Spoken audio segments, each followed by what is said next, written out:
5 years had passed since I last saw Chris. 5 years since I, in a moment of insecurity, convinced myself he was never serious about me. He was too perfect, handsome, athletic, charismatic, from a wealthy family, and practically had a fan club of swooning girls following him around. Meanwhile, I was just a bookworm who preferred the company of fictional characters over people. I thought I was doing us both a favor by breaking things off. But now, as I walked into the alumni gathering party, feeling more confident and content with my life than ever before, I realized one thing: Chris hadn't changed a bit. And, unfortunately, neither had the way he looked at me. The moment I stepped through the doors, his sharp gaze locked onto me.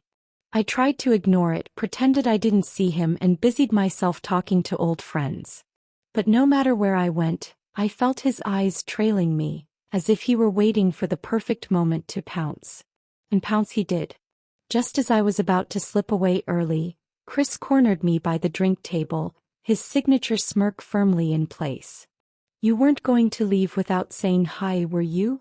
I swallowed, mentally cursing my bad luck. "Hi." Chris chuckled, clearly amused. "Still avoiding me, huh? I have no idea what you're talking about." I grabbed a glass of soda, desperate for a distraction. He leaned in slightly, lowering his voice. "Then give me your number. Unless you're scared you'll start liking me again." I scoffed. "You wish." But against my better judgment, I gave it to him. The very next day he called.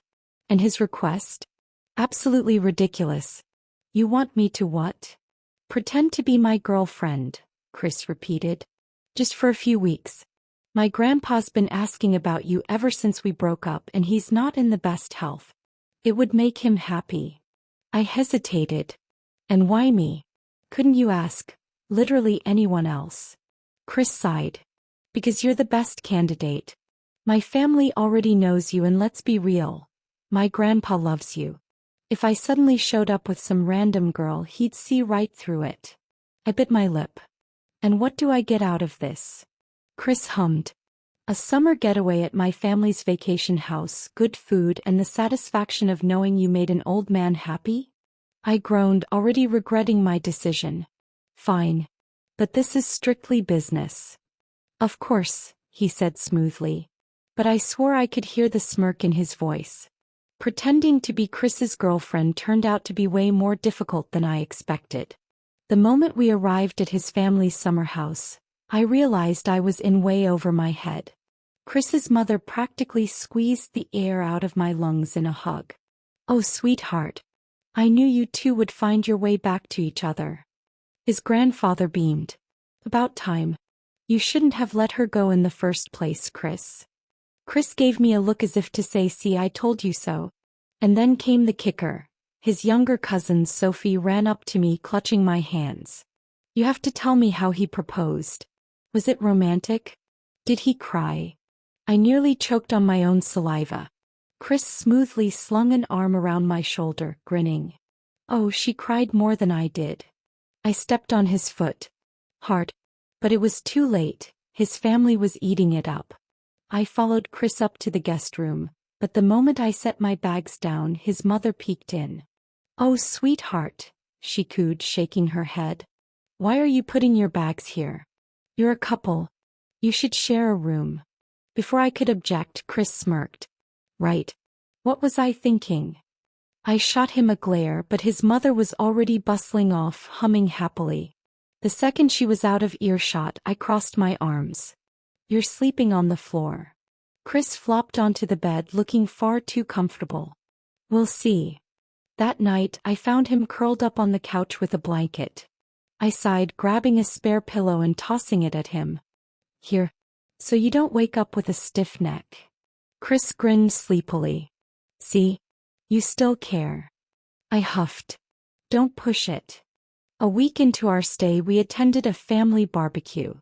I was talking to Chris's cousin's friend, a charming guy named Alex, when I suddenly felt a strong arm wrap around my waist. "Hey babe," Chris said smoothly, pressing a kiss to my temple. "What are you two talking about?" Alex blinked. Just books." "Oh, that's our thing, isn't it?" Chris said, shooting me a look. I rolled my eyes but didn't call him out right there. Later, when we were alone, I crossed my arms. Was that really necessary? Chris leaned against the doorway. What? I'm just making sure my pretend girlfriend stays faithful. I scoffed. Please. As if you care.